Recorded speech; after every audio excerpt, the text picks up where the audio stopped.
So mom passed on a Monday. I'm getting married on the weekend. We have to choose. We start with the wedding or we start with the funeral. Wait, so the wedding is still happening? Yes. And the funeral is happening? Yes. Same weekend? Yes. My husband was put into shame by Christians for marrying me. He fought a good fight. He had a massive heart attack while I was talking to him. My mother-in-law only arrived around about 11. And the first thing she says, if I wanted to kill him, I was going to kill him long ago. Not to spend over $1 million in hospital. Good afternoon, good evening from wherever you're watching from in the world. Welcome to I've Been Through the Most podcast right here on Centtwinz TV. We are so honored to have you today. You are indeed the special guest. If you keep watching, the show keeps coming, and we are because of you. So thank you. And remember to interact with us on social media. Make sure that you interact with us in the comment street below, because then we know what your thoughts are about the episode. And this guest in particular is going to blow your mind. We are also on the different social media platforms, Instagram, Facebook, as well as TikTok. It is Centtwinz Productions. All our promos and everything else is exclusively produced for you. So go and subscribe. We are also available on digital platforms, Millicent. Yes, we are. You can listen to us on audio platforms, on Spotify, whether you're listening to us at home, you are busy cleaning your house, you're having time with your girls, you're driving. Make sure you listen to the podcast. Don't forget to click that like button so we tell the algorithm, man, there's something interesting here. And if you're watching on YouTube, make sure to also like, subscribe, and comment down below. Let's get into our guest, Mrs. Phume Khethang. Yeah, the one. Finally. The only one. The only one. It's such an honor to have you here today. I think it's, for us, we've been anticipating for you to come into the show. So it's a great honor to finally have you sit on the hot seat. Sure. I wonder how hot this seat is. I'll try. You'll try. I'll try. Yeah. And for those who don't know who you are, can you briefly just introduce yourself to our audience? Hey, hi. Hello, everyone. My name is Phume Sibisi Khethang, a pastor's wife, a mother, now a widow. That's who I am. A reality star, a businesswoman, a founder of Bodla. Like, the list goes on. Come on. Ina's taking everything out. Okay. Thanks, Ina. Yes, the owner and the founder of Bodla Let's Talk, which is an initiative that we help people to heal. Yeah. And because at the moment, people, they just do not talk about their grief. They don't talk about things that they've gone through. So Bodla is the platform where we all meet as women, children, widows, men, to talk about our grief. I love it. The last time we saw you on Centtwinz TV, right? When this show... Before this show became a podcast, when it was just, the guests documenting their story, you came and told your story, and it was very interesting, the feedback that we got, obviously, because you shared your spiritual journey, your calling, and, you being a pastor's wife, and you just being in ministry, and, we got mixed reactions from that. Yeah. But so much happened after that. A lot. A lot happened after that. And I want you to take us through your story from beginning, middle, and end. We're going to give you the freedom to talk because you have no problem with talking. How do you know? I don't because have we a problem. always talk. No, we always never finish talking when we are with you. That's true. That's very, very true. The first time I came here, so I like to be an original. So I was the original on this podcast. Yes. So I told my story when I started being a Sangoma, when I was initiated at the age of 10. And at the age of 21, I find Christ. I've never looked back. Amen. And I told the story about Mau, the boy that I adopted at the age of 14. Yeah. He is 28, 29 now.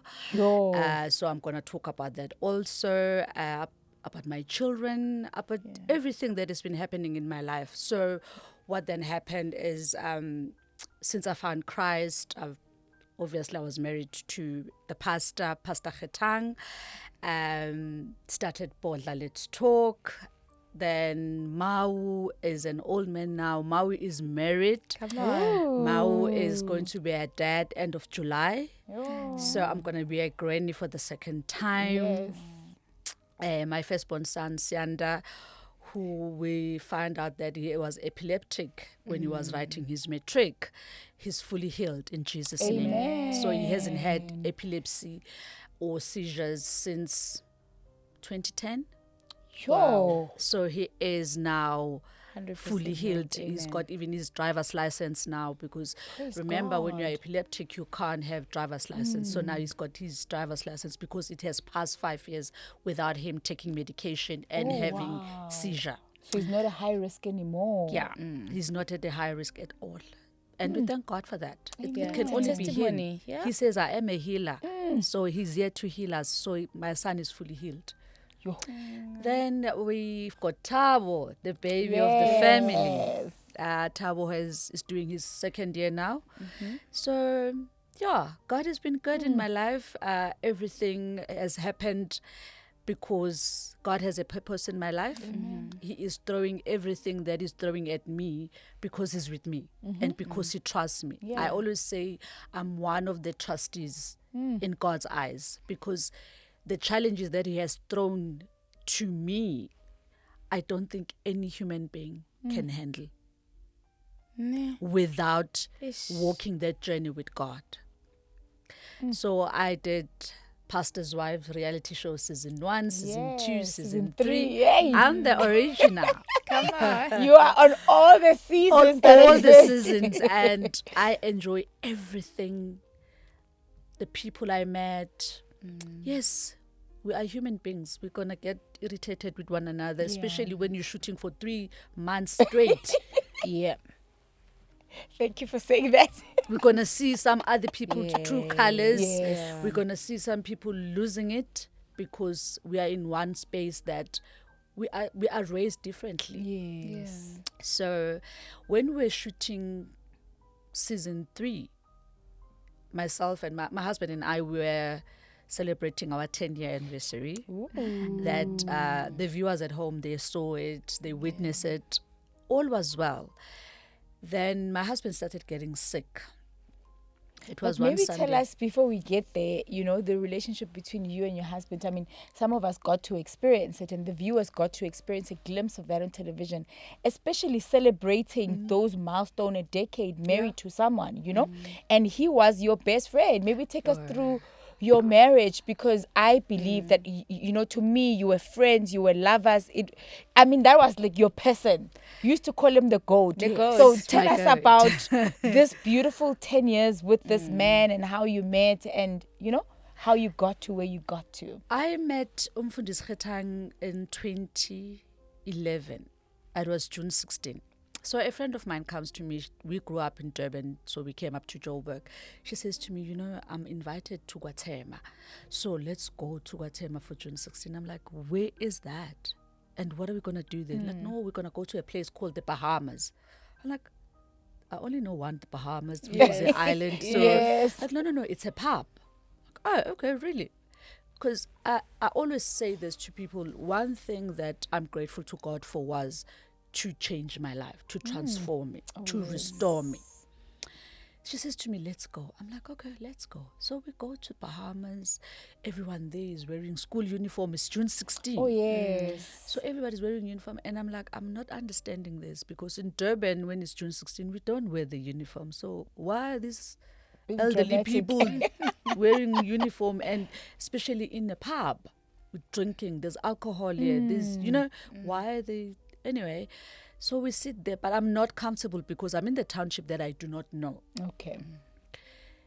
But she's having fun. We've got friends here. They're loving us.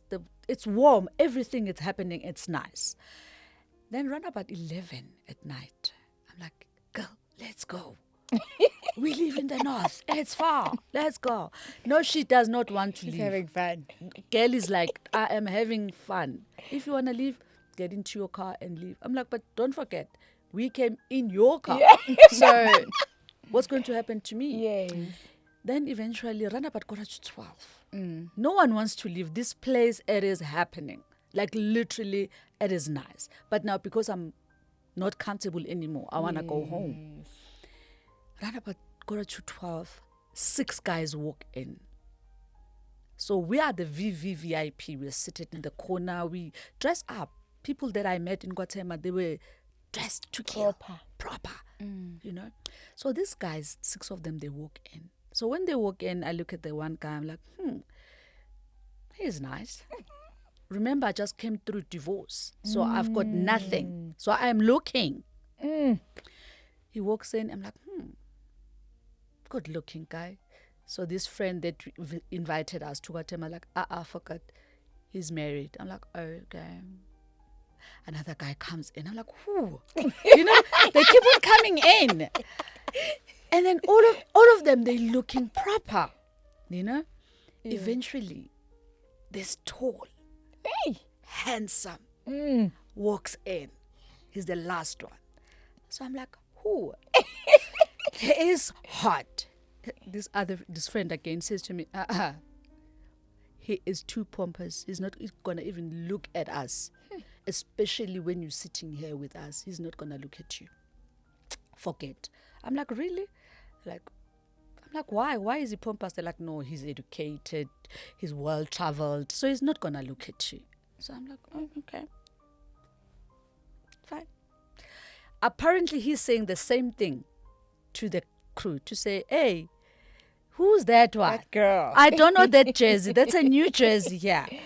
So he walks across. It's packed where we seated. He walks across. He comes and he asks for my number. But now he speaks in Sesotho. So this girl acts as if I don't understand Sesotho. So he says to me, he says his name and he asks for my number. So he's seated. So I'm like, no, unfortunately, I do not have a phone. So he got up. He looks at me and he said, you're lost. He walked away. So this friend says to me, what did you say to him? I said, no, he asked for my number. I said, I don't have a phone. She's like, are you mad? Do you know who that is? Isn't this the guy you said you liked also? I'm like, who is he? Like, but... And then my friend goes and gives him my number. This was on a Thursday. We're chilling. And then he's like, when you want to go home, let me know. I'll take you guys home. You know, okay, no, I'm fine. We know how to drive. We've been driving all our lives. So please chill. Come on now. You know? Then eventually this friend again goes to him. He's like, no, now we are leaving. Your friend. So the guy drives us until Carnival City. So now we join N17. We come back home. This Friday morning, this guy calls and I'm thinking, who is he? And then he tells me his name. And I'm like, what? I can't even pronounce it because it's a Sotho name. Yeah. Typically Sotho name. So I'm like, oh, okay. He's like, no, I'm actually outside. I'm bringing you lunch. I'm like, outside where? I said, outside your workplace. I'm like, how do you know where do I work? Your friend. It's like, just come outside and see if I'm not outside. I walked outside. The guy is there. I'm like, okay. Innocent. And then Saturday, he said, then we go for lunch. And then Saturday, he says, please come and wash your car. I live in North Cliff, guys. I go to Guatemala to go and wash a car. Who does that? I went to go and wash my car, Guatemala. The rest is history. He paid Lobola in September. We met in same June. year? Yes. He paid Lobola in September. We married the following year. Wow. We only dated for 2 months. If it was a date, I don't remember. Date is when you go out, hey, and... Yes. No, we didn't. I think we did like twice and then that was it. He had already made up his mind. He just knew. And when he said to me, will you marry me? He gave me, you know, the Coke thing, whatever you call it. When you open, yes. He gave me that. He gave it to my hand. He opened my hand. He put it. He said, you must never say, I'll never ask you to marry me. That was his proposal. Yeah. Wow. So I was like, oh, okay. And then he was like, oh, because you are Zulu, can you please tell me what must I do when I want to marry you? I'm like, no, you write a letter. I thought he was joking. Then, Truce Pop, he wrote a letter with his parents. Then I took the letter to my mom because my father was already late. So I took the letter to my mom. And she looked at me. She says, the ink is not even dry from the divorce papers. You want to get married again? Oh, yes, because it was so... Yes, I was only 2 years out of divorce. Oh. So my mom was like, Is there a time? I mean, 2 years is not that. Is not a short time though. To marry there, it was for my mom. It was shocking. Even for my sister, it was shocking to say. Is it? It's like jumping from the pen to the fire.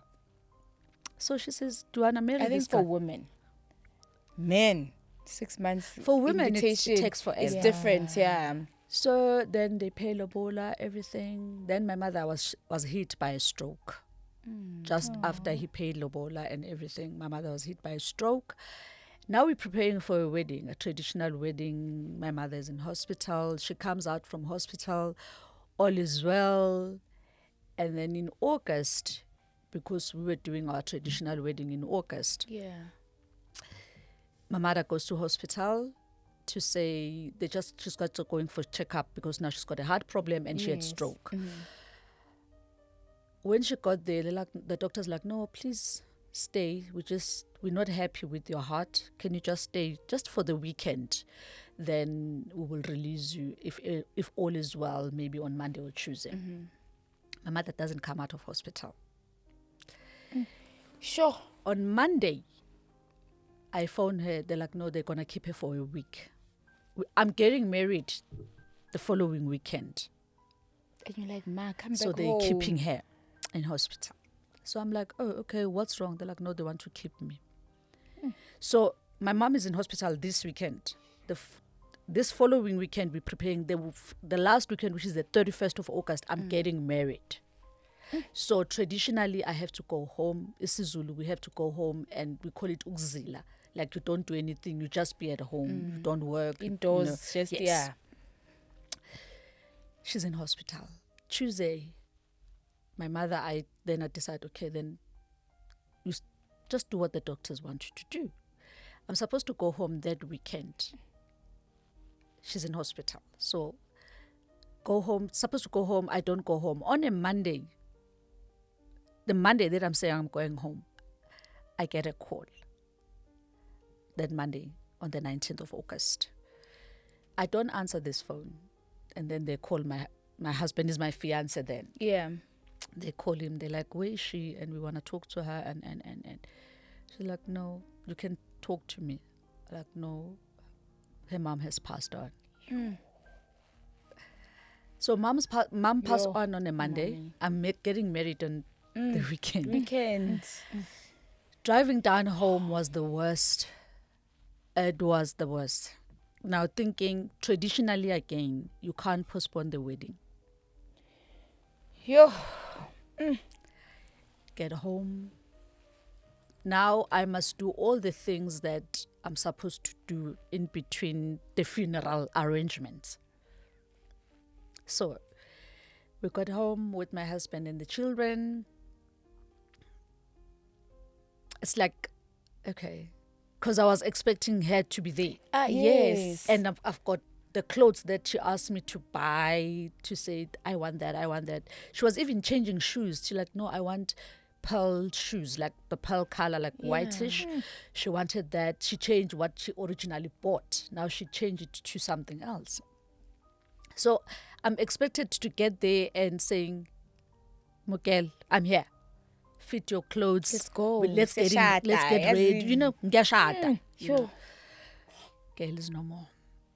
Tuesday we drive to, because she passed away in Richards Bay. Excuse me. So now we drive to Richards Bay, which is about 3 hours away from home, to Richards Bay.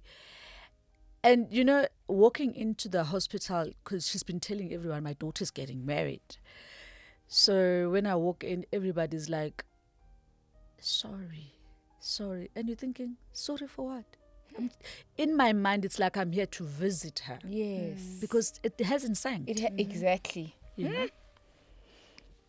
Saturday, Friday, the body comes home. Now it hits me to say she's gone. Saturday morning, we have to choose. We start with the wedding or we start with the funeral. Wait, so the wedding is still happening? Yes. And the funeral is happening? Yes. Same weekend? Yes. How do you even balance the emotions? Thank you. Ask me that question again. Because this is my mom. This is your mom. The only parent I'm left with. How do you celebrate and mourn and cry and laugh at the So my same grandmother time? says, I think let's do the wedding next week. Because she can't, because I literally couldn't. My aunts, everybody's like, no, but we are here already. Because they're traveling, some coming from Cape Town. They were coming for wedding. They were coming, you know. So in the morning, we had a funeral. Then we buried my mom. Then we came home. Then we had the wedding ceremony. And I still thank the Lord it was a traditional one. It wasn't a big hoo-ha thing. Then that week, we have to drive up now to come to Khethang. Now it's the leg of this their side. Joburg. But still, man, it's... You're going through a lot. And my husband and my mom were best friends. The first day my mom saw my husband, I said, you know what? I know for a fact this boy will love you until the end. You'll be the one that will mess up everything. I know you, my daughter. He is too good for you. He is too good for you. Then we came up. Still, it just... No, man, it wasn't... So, in a way that we never had a wide wedding. We said, okay, fine, let's keep it. When we do maybe 10 years or 15 or 20, we will do a wide wedding. But for now, no. I don't want to do anything. I don't... In a way that for a longest time, I wouldn't accept a wedding invitation or I wouldn't attend it. And the funeral, whenever somebody loses a mom, I will not attend that funeral. Because it was for me saying, okay, God, why? Yeah. Why me? I've asked God, why me for the longest time? Because I keep on losing people. And I'm like, why me? Sure. Why do I lose the ones that I really, truly, truly need and love? Yeah. Not that anyone must lose. There's no useless person, if I may say. Yeah. But why do I keep on losing people? Then gradually, I got used to say, I do not have a mom. I don't have parents anymore. I didn't go home. My mom passed on in 2014. I only went home in 2018 for the first time. I will go to Durban. Believe you me, I will book a hotel. I will not go home. 2018, my husband said to me, it's time. I do not care what you say. I don't want to book at the hotels anymore. You don't even know what's happening in your parents' house. That's how angry I was. And they've got a big portrait in the house. So when you walk in, you just walking into it. So I just didn't want to be there anymore. We went in December and we had a routine with Ma. Whenever, the minute I reach Westville, I will say, we're in Westville, then she will cook. She will make either breakfast, whatever time that we're coming in. Then my husband said, that day when we reach Westville, he said to me, let's go to Pick and Pay and do groceries. So we drove into Pavilion, we did groceries. Now I'm dragging. I hate doing groceries. Since I got married to Bab Khethang, I've never done groceries because they will do everything. Because I don't even know how to cook. So why must I buy groceries? What to cook, you know? So but I was dragging it. In between, I'm hungry. In between, I want biltong because I don't want to go home. Oh, no, but I heard there's a beautiful salon here. Let's step in before we go home. Let's just go to the salon. You know, like making all the excuses so that I do not get home. Eventually, I got home. I don't think I cried when my mom passed on or when the coffin went down the way I cried that day when I set my foot at home. So you were actually running away from mourning that. her. Yeah. Because you knew you had put it somewhere. Yes. Yeah. I think that's when my mourning started. That's when my mourning started. Yeah. He was there again. The kids were there. They just let me, and I cried until I couldn't cry anymore. I cried until I was tired of crying. Yeah. Then, since then, I'll go home Easter weekend. Now, whenever I'm in Durban, even if it's an hour, I will go home just to make sure that my cousin who's looking after my mom's house, she's there, she's got something to eat, she's good. And she sees me that I'm there, you know. Then 2019 all happened. 2020 Pastor's Wife started. Oh, Pastor's Wife's reality show. Yeah, ne? God. But I will do it again. Hey, I will do it again. I will do it again. Then fast forward in 2022. We are 10 years in marriage. We celebrate. So I said to Bab Khethang, we are 10 years in marriage. Who would have thought? Especially when I marry Khethang, because I'm coming from a divorce. He was a pastor. I'm coming into a marriage with 3 children.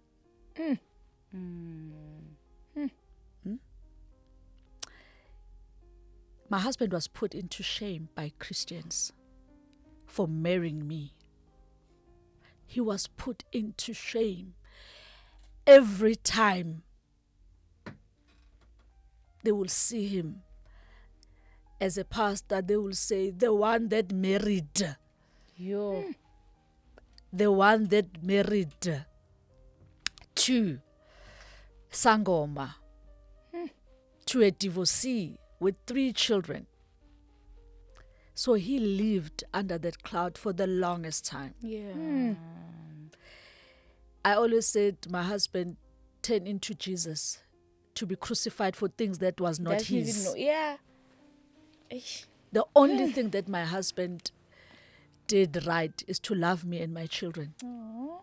And the Christian people, body of Christ, put him into shame for marrying me.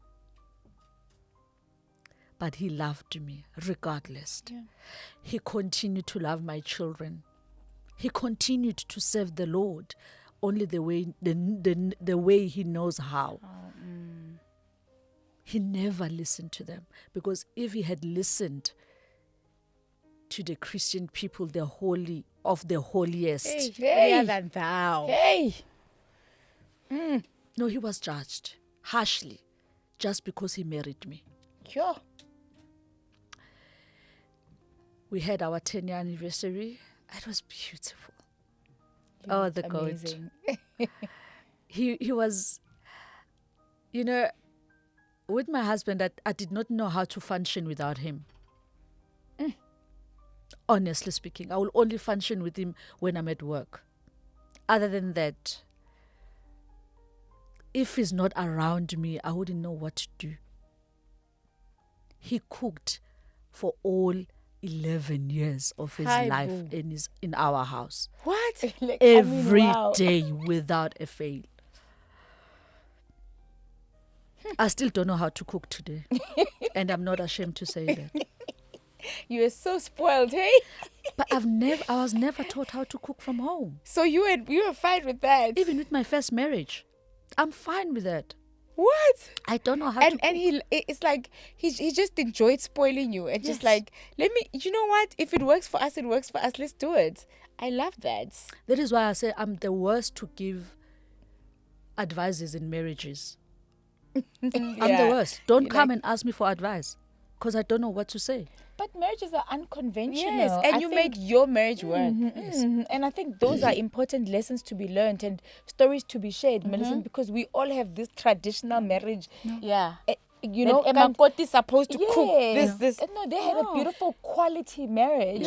And what seems like a perfect marriage, I mean, might it was not beautiful. Might not be, exactly. And you had the perfect No, marriage. I did. Beautiful I always marriage. say to people, if people saying there is no perfect, I had a perfect marriage. Wow. I had a perfect. My husband people will ask him, what do you do after he was retrenched? Because he was a qualified engineer. But when he was retrenched, everybody would ask him, what do you do? Like, I work for my wife. Sure.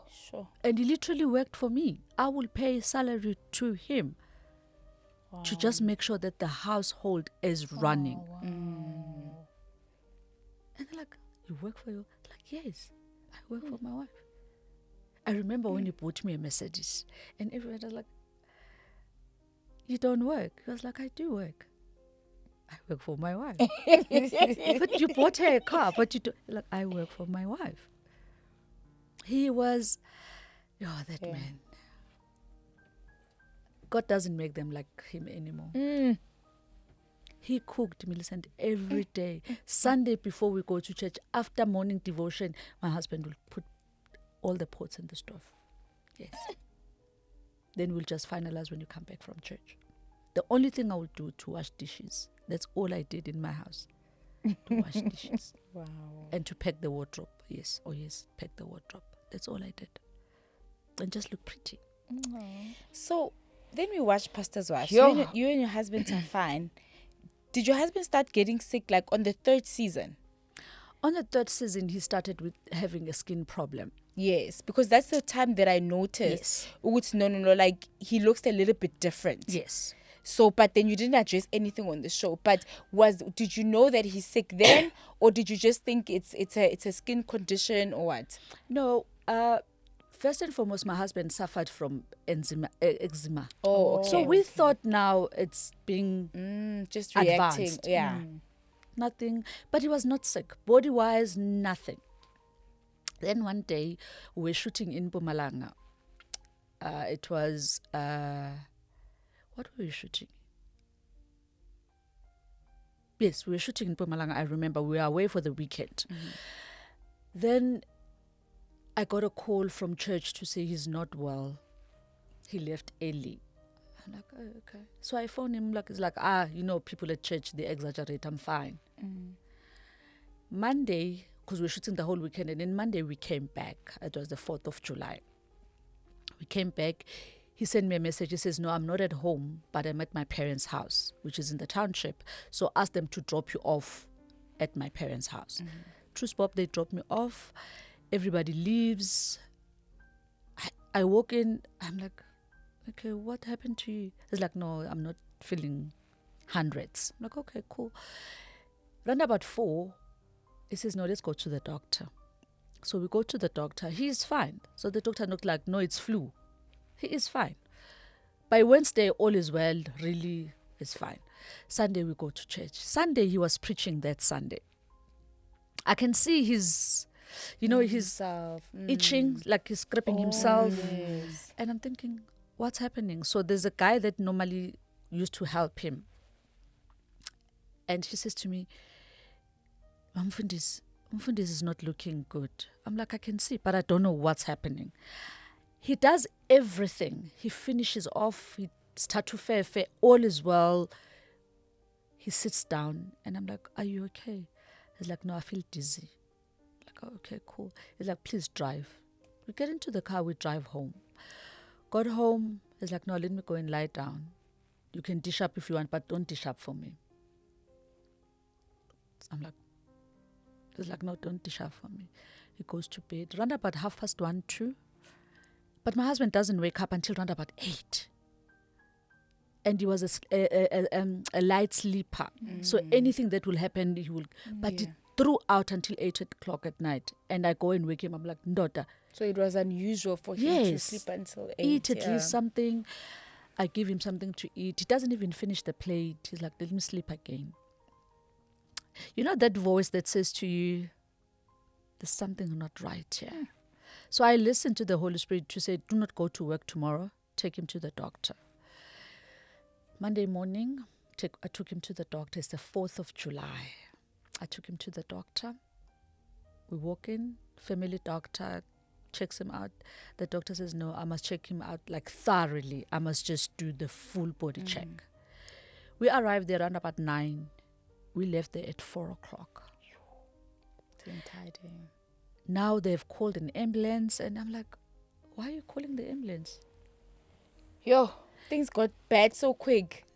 I'm like, what's happening? The doctor says, no, we have to go to Glenwood Hospital. I'm like, Glenwood Hospital is where is that? Like, no, it's a heart hospital in Benoni. I'm like, heart hospital? But he's got flu. Heart, flu. He says no. So my husband says, no, I'll drive myself. The doctor says, no, you are in no condition to drive yourself. He said, I will drive myself. We still go home. He packs pajamas. He's doing everything on his own. He's packing. We drive to Benoni. We get there. You know things that you normally see on TV? When you come to ER, everybody's waiting. So we got to ER, everybody's waiting. Sure. They are shouting his name. Who is Goodwill Khethang? He's like, I am. Stretcher, wheelchair. Dude, what's happening? He sits down, he fills the forms, like at the reception. There were like 4 doctors. They looked at each other and the nurses. They're like, ma'am, is this? I'm like, yes. Are you referred by Dr. Yes. They're reading. They're like, but it says here, the vital says he's dead. I'm like, what do you guys mean he's dead? So he looks at them. He's like, you guys don't know my God. They're like, no. Now you cannot be walking around. You either be on the stretcher or on wheelchair, because should anything happen, will be held. He's like, but there's nothing will happen to me. They wheel him in to the room. Now it goes to ICU, straight to ICU. How are you going to ICU? You drove yourself here. You are talking. How are you going to ICU? ICU, they asked me to sit in the lounge. They're busy with him. I think after an hour or two, now it goes for 8 o'clock at night. I think after an hour or two, I'm called in. He's got machines all over him. He's got oxygen. So the doctor calls me. I said, like, his heart is failing him. So he was having a heart attack. I'm like, how? When? We're praying there. He is talking still, like, I just don't understand what are they doing. Miracles. Then I leave around about 12. He says to me at midnight, he says to me, let's pray. So we pray. He loved Amahubo 23, Psalm 23. He loved it. So we're praying. And then I can't even call his parent, his mom, or because I'm still not sure what is happening. In the morning, I call them. I tell them that he's admitted. Here's the room number and. I phoned the hospital. They're like, no, slept well. He's fine. I'm like, okay, I'll see him when I come back from work. This is Tuesday now. I come on Tuesday. I'm not allowed to see him.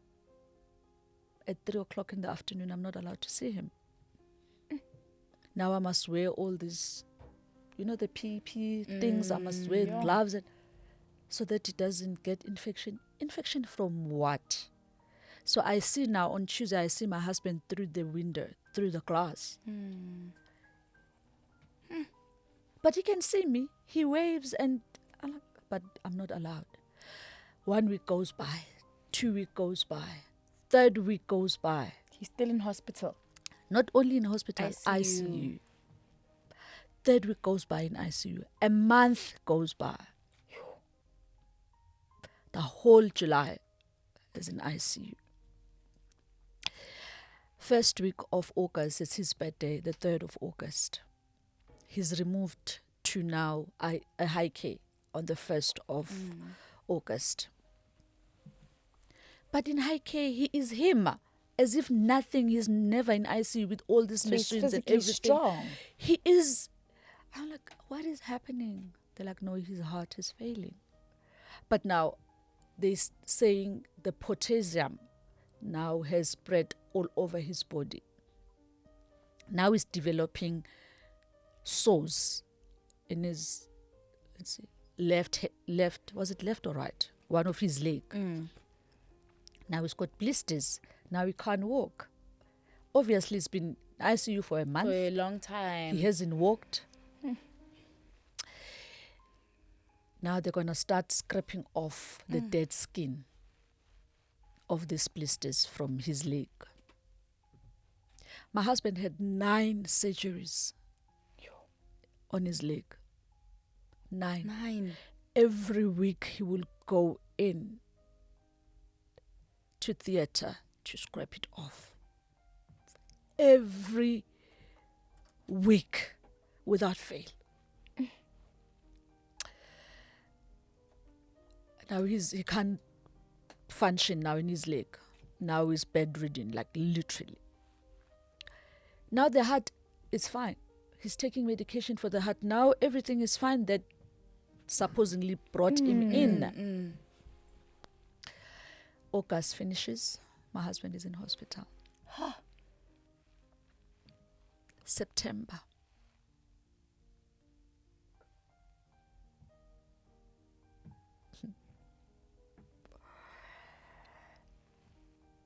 He's going in and out of surgery. Now he goes to a rehab. Now he must learn how to walk again. One thing about him that he never lost memory, not once, of who he is, children, who his wife is, who is God in his life. Nothing. I remember he will tell the nurses to say, my wife is coming. They're like, how do you know? Like, I can hear her walks. I know how she walks. So I will walk in, they will be like, he told us that you are coming. Then he was at the rehab. Thank God for the medical aids. Thank God for medical aids. He went to rehab. I remember that call. I think you phoned her and you were so happy. You're like, my husband is out of hospital. You were so happy. You're like, he's going to rehab and then he's finally coming home. I remember that phone call like it's yesterday. You know, when the pastors came, from the pastor's wife, when they came to hospital, it was Pastor Pindu, Pastor Paliso, and who else was there? There was another pastor. They came.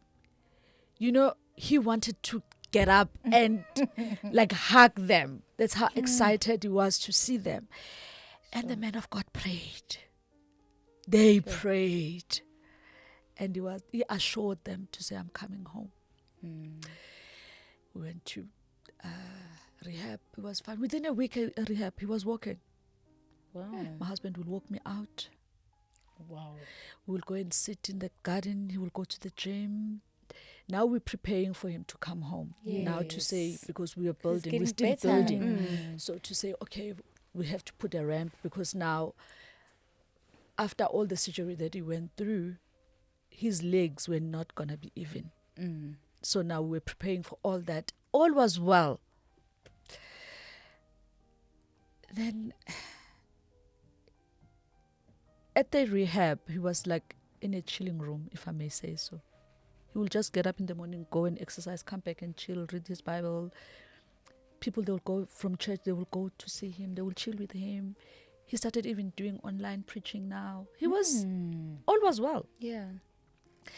Then one Sunday, he said to me, when you come to, please come early, straight after church, come here. I'm like, oh, okay, why? He's like, I've got good news. This is on the 23rd of October. He says, come straight. Don't go anywhere. Come straight. Don't even go home to change. Come here. I'm like, okay, cool. I left. I went to his room.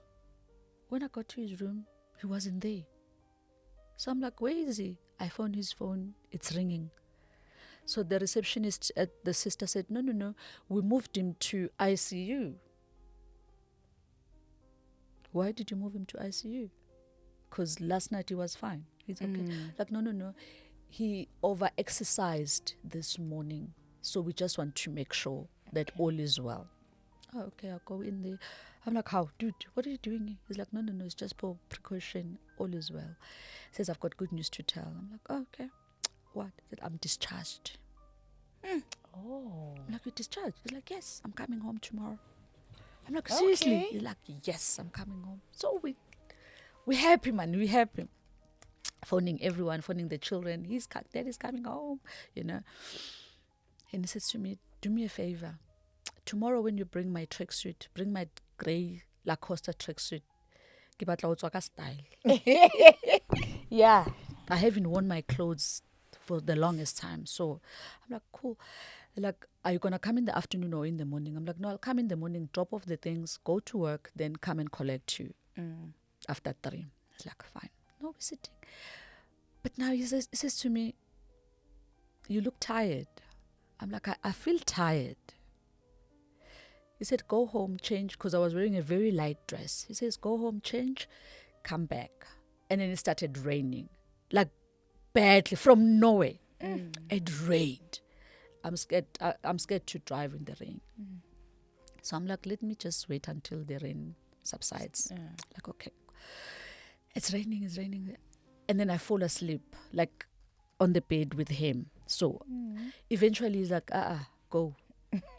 The weather, it's fine. I drive home, got home, change. Like literally threw my dress on and then it just put tracksuit on, went back to hospital. Run about 9 now at night.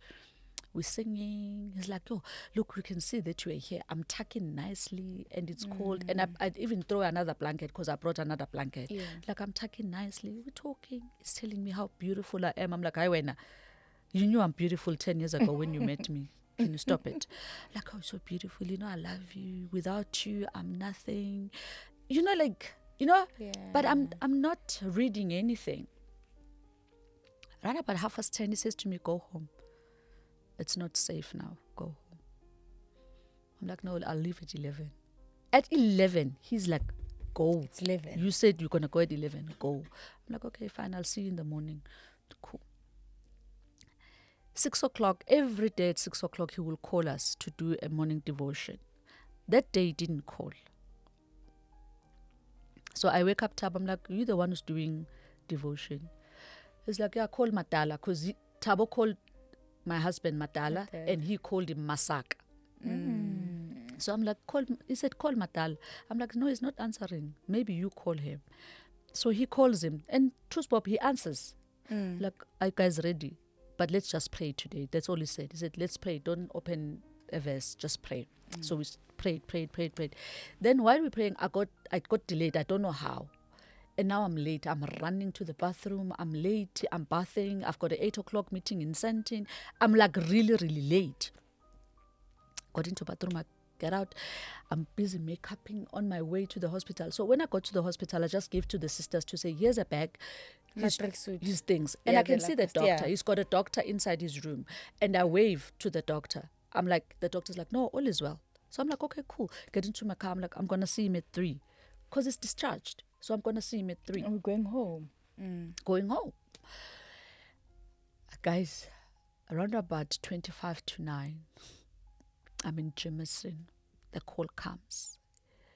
You know, there's a call that I don't know how to explain it. But that call, it came in. I didn't answer the first time. The second time, I didn't answer. The third time. And this lady said to me, she's Sister so-and-so, wherever you are, Mrs. Khethang, 10 and come back. So I said to her, should I call anyone? She says, you come back now. And she put the phone down. Immediately, I went on my periods. When I put the phone down, it's like I knew. I drove back. I got into ICU. ICU doors are always closed. So when I opened the doors, because you open them like this, when I opened it, they were standing there. All of them disappeared. Like literally, all of them just disappeared. Then I saw our doctor, our family doctor, walking past. So I called him. He looked at me, he's like, I'm coming back. Okay. So now I'm standing in the middle of the ward. And then the other sister comes. She says, oh, no, please, let's go and sit here. So she sits me down into a lounge. I'm like, why are we sitting here? Then she comes with the doctor, and then she's got like a bottle of water. She's holding the bottle of water. And then the doctor comes in, the one that I saw in the morning talking to him, not our family doctor. So he comes and he says to me, your husband was a strong man. Okay. And he says he fought a good fight. I'm like, why are you talking about my husband in the past? Husbands, yes. He said, because it's gone. Yo. I'm like, it's gone away. Have you removed him away? It's like, your husband passed away 8:15 this morning. I'm like, I was there at 7:30. I was there at 8:45. You said he's fine. You said you were busy with him. Sure. My husband is discharged, supposed to come home with me Today. Said he had a massive heart attack while I was talking to him. While I am telling him how to take care of his heart now, how to take care of his leg, he just had a mass. And the worst part that the doctor said to me is, remember, we were not treating the heart anymore. So we were talking, but now while I'm giving him instruction, he doesn't respond because the doctor was facing the other way. So he's writing down. But when he came back, when he turned around, he was gone. Yo. So there was nothing to alarm the doctor to say he is having a heart attack or he's having, no, because he had no pipe or tubes or whatever. He was just, like I said, he was just chilling there. So the doctor said to me, just to let you know, maybe it's going to make you better or feel better. He didn't fight. In an hour, I see 2-3 deaths. In an hour. He had a peaceful death. He had his hand on him and it's just gone. So I was like, can I please go and see my husband? He's like, but he is gone. I think he was realizing that I'm not. He is processing it. He's like, but he is gone. Your husband is dead. So the sister, she knows us both because she goes to our church. So she sat down and she did this. And she says, Khethang, ntate o tsamaile.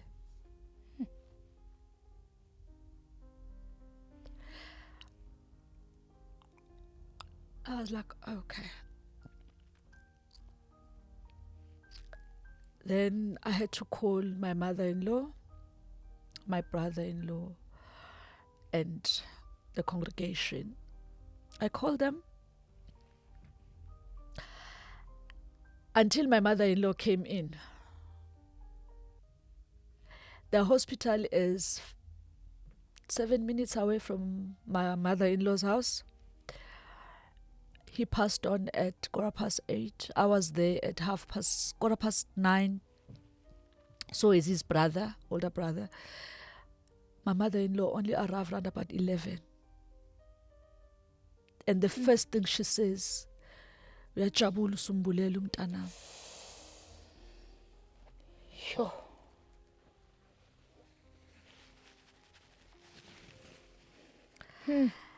That was the first thing she said. And she said, "Sis so colorless."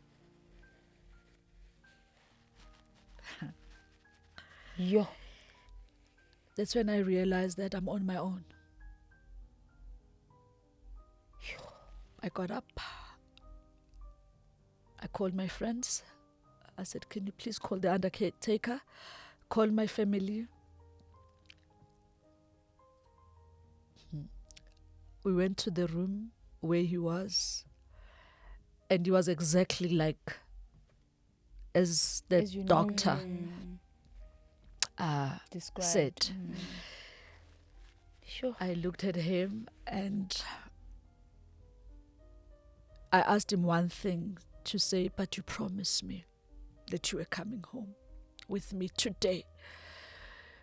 But I did not know that the home that you're talking about is the Christ kingdom. Yeah. Go well. We went. They collected his body. Whew. Then Sorry. now it's the family gathering, whatever, to say how is he gonna be buried and. So, Sure. you know, us as women, we are evil to one another. We are horrible to one another. I fully understand that she lost a son. I fully understand. Maybe it's a way of grieving. But I've lost a husband. Yes. I slept with that man for 11 years. And if I wanted to kill him, I was going to kill him long ago. Not to spend over $1 million in hospital. Yeah. And then to kill him. I was going to kill him when he was retrenched. After his money was finished. I was going to kill him if I wanted to kill him. As much as I didn't cook for him, but he lived with me. So I had all the opportunity to kill him. We traveled together. When we went to Mauritius, I was going to say he drowned. I could come back with a story. But because I loved him. You did. He was my husband. He was my everything. Then the funeral started. The funeral preparation started on that Monday, Tuesday. Wednesday, my mother-in-law comes home to come and collect my husband's belongings.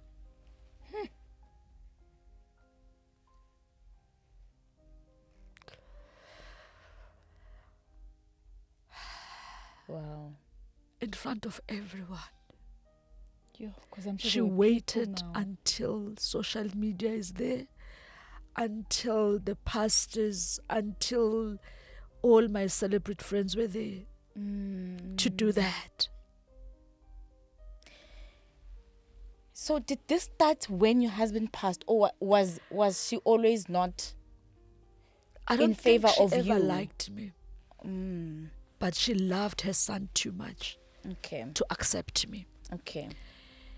When my father-in-law passed away in 2015, that's when my mother-in-law realized or remembered that I was not of her blood. I was of the marriage. That's where I started seeing the true colors. So she liked me, or she tolerated me because of my father-in-law and my husband. So after my father-in-law passed away, we're never in good She had terms. no reason to like you. She was just like, But no. it went bad when my husband passed. In hospital, she was fine. When he was in hospital, she was fine. And the funeral, did you get to conduct the funeral, or was it her responsibility? How did you share that? We never shared anything. I paid for everything. I paid for everything. And his brother, they don't share a mother, but they share the father. He's been, the first day he met me, he hasn't changed till today. He's still that man that I met to say, love, meet my brother. He is still. Oh. So he was very involved with me, helping me. Choosing the coffin. He said to me, I know you guys love beautiful things. Choose whatever you want, I will pay. So she came on Wednesday. She wanted everything that belonged to my husband. And we were married in commission of property. So did you let her take the stuff? Do I look mad to you? Sure. She left empty-handed. That was the last I saw her again. Until the day of today. her funeral. Okay. So he is buried in a private cemetery. So where you choose who to come and not to come. I didn't have a problem with that because I know it's only the flesh that is there. I didn't say no one must go. It's not in me. Yeah. I know it's only a flesh there. And they have a right. It's their brother, it's their son. They have a right. Until I was called a murderer. Then I stopped everything. To say, you're not going to go and see my husband. It's enough now. And I thank the Lord that all 3 miscarriages that I had in that marriage, God knew that he knew that he's going to take Khethang early. And then he doesn't want to leave anything that is going to make me go back to that family. So that was the last I saw of that family. I haven't seen them. It's 2 years now. I haven't seen them. And I'm fine with that. I'm not upset. I'm not angry. I'm just at peace with it. Because I know I've done what a Makoti should have done in that family. I became a daughter, a child, and a Makoti, full force, for 11 years. I've respected my mother-in-law. Not once I've ever chat back to her until the day she came to collect my husband's belonging. That was the first time and the last time I spoke to her. Or back-chatted or argued with her. You went through a lot. You went through a lot because at that point you're supposed to mourn your husband and not have to worry about anything else. And unfortunately that opportunity was taken away from you. Definitely. Because now you must be angry for something else. It's not part of the situation and you're being called names. And I think that's a very serious accusation. I think it would literally break your heart in two. Yes. You know, you were just cuddling with your husband the night before. Yeah. When he said go home, you know, and to hear that, I think it's a pain that I don't think any of us can understand at this point. It's the pain that most of the widows go through. Sure. I will say 80% of the widows, they are accused of killing their husbands. Why? It's the nature of how black people feel. But if it was me that was dead, it wouldn't be the case, yeah. Even my family, my aunts and uncles, they were not going to come and collect my things. But because till today I remember that they even had a car that when he was at his parents' home when we took him to hospital, one of his cars was with them. They refused with the car until I said, it's fine, keep it. It's just the car. Then one day I came back, like after 3-4 months of fighting, I let it go. One day I came back, the car was parked at my gate. I couldn't even go into my yard because they just left the car there. Without notifying me, without saying nothing, they just left the car there. I took it in because it's my husband's car. It's my husband's belonging.